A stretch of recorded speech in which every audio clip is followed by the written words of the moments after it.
이러면 개인회생을 진행하실 수 없습니다.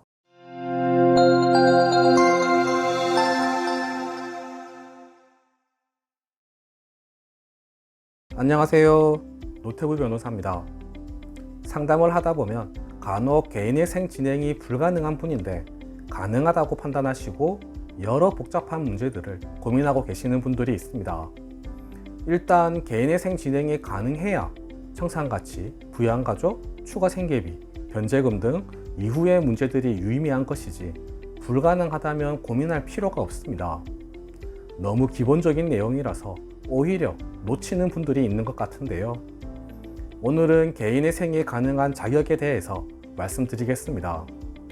여기에 해당하지 않으시는 분들은 당연히 개인회생이 불가능하겠습니다. 첫 번째는 채무 금액입니다. 채무 금액이 무담보 채무는 10억 원 이하, 담보부 채무는 15억 원 이하여야 합니다. 담보라는 용어의 의미는 미래에 내가 돈을 갚지 못했을 때 나의 재산으로 갚겠다고 약속하는 겁니다. 채무자가 현금으로 갚지 못하면 채권자는 채무자의 재산을 경매로 넘겨서 돈을 받아가는 겁니다. 부동산 근저당권이 대표적입니다.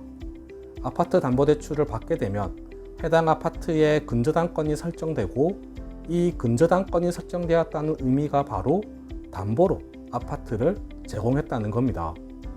은행은 채무자가 돈을 갚지 않으면 아파트를 경매로 넘기는 거죠. 이러한 담보부 채무는 15억 원 이하여야 개인회생 진행이 가능합니다.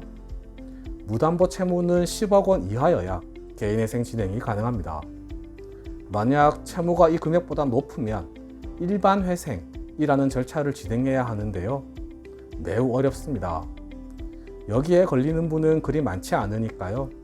일단 이 정도까지만 설명드리겠습니다. 두 번째는 채무가 재산보다 많아야 합니다. 법에서는 지급불능 상태라고 하는데요. 이 부분을 간과하시는 분들이 의외로 많습니다. 특히 부동산이 있으셔서 재산의 규모가 꽤 되시는 분들의 경우 채무도 많지만 재산도 많으신 분들이 있습니다. 이러한 분들이 채무 금액이 워낙 크고 재산도 많다 보니 이 조건을 놓치는 경우가 종종 있습니다. 재산에서 자주 놓치는 부분이 보험 해지 환급금과 퇴직금입니다. 채무도 좀 오래된 채무의 경우 기억을 하지 못하시는 경우가 종종 있습니다. 잘 확인하시기 바랍니다.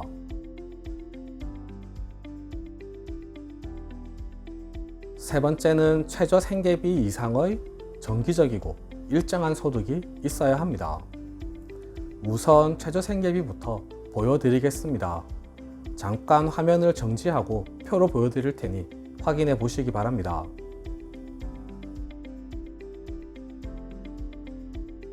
소득이 원칙적으로 이 최저 생계비보다 많아야 합니다. 예외는 있을 수 있습니다. 최근에도 소득이 최저 생계비보다 적음에도 개인회생을 진행한 영상을 올려드렸는데요. 예외적인 경우입니다. 특별한 사정이 있어야 하겠습니다. 원칙은 최저 생계비 이상의 소득이 있어야 합니다. 그리고 이 소득은 정기적이고 일정해야 합니다. 3년에서 5년이라는 변제기간 동안 매달 변제금을 납부할 수 있어야 하기 때문입니다. 최근에 취업하였거나 최근에 갑자기 소득이 줄어들었거나 소득이 너무 낮은 경우에는 조건부 인가가 나올 수 있습니다.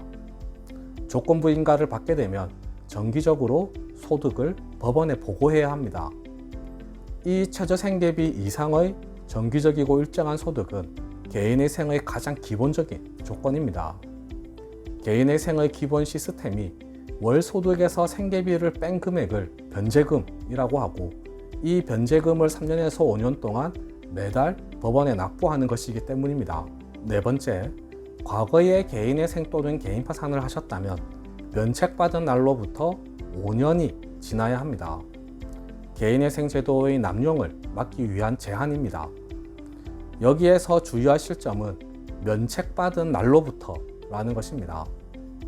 개인회생을 진행하신 분들 중에 변제금을 다 납부하셨는데도 면책을 받지 못한 분들이 간혹 있습니다. 채무자가 변제금을 잘 납부했으면 원래는 법원에서 자동으로 면책을 해주어야 하는데요. 간혹 누락되는 경우가 있습니다. 이를 방지하기 위해서 채무자가 면책 신청서를 제출하라고 말씀드리는데요. 면책 신청서도 제출하지 않고 면책이 누락되면 면책을 받지 않은 경우가 됩니다. 이러면 개인회생을 진행하실 수 없습니다. 면책 신청서를 제출해서 면책을 받고 5년이 지나야 개인회생이 가능하니 과거에 개인회생을 진행하셨던 분들은 유의하시기 바랍니다. 5번째, 청산가치 보장의 원칙이 준수되어야 합니다. 청산가치는 신청 당시 채무자가 가지고 있는 재산이라고 이해하시면 됩니다.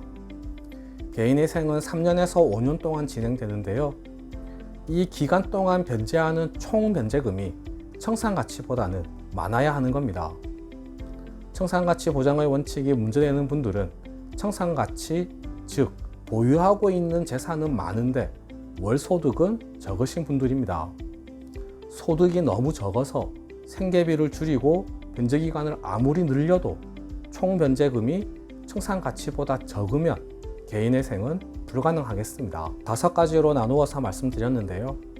정리를 해보면 첫 번째, 채무 금액이 무담보 채무는 10억 원 이하, 담보부 채무는 15억 원 이하여야 하고, 두 번째, 채무가 재산보다 많아야 하고, 세 번째, 최저 생계비 이상의 정기적이고 일정한 소득이 있어야 하고, 네 번째, 과거에 개인회생 또는 개인 파산을 하셨다면 면책 받은 날로부터 5년이 지나야 하고, 다섯 번째, 청산가치 보장의 원칙이 준수되어야 한다 라고 정리할 수 있겠습니다. 5가지를 말씀드렸는데요. 각 항목마다 미처 말씀드리지 못한 내용들도 다수 있습니다. 무언가 좀 애매하다 싶으신 분들은 꼭 상담을 진행해 보시기 바랍니다. 네, 오늘 준비한 내용은 모두 말씀드렸습니다. 궁금하신 점이 있으시면 댓글에 남겨주시거나 전화주세요. 최대한 친절하게 상담해 드리겠습니다. 이상 노태우 변호사였습니다. 감사합니다.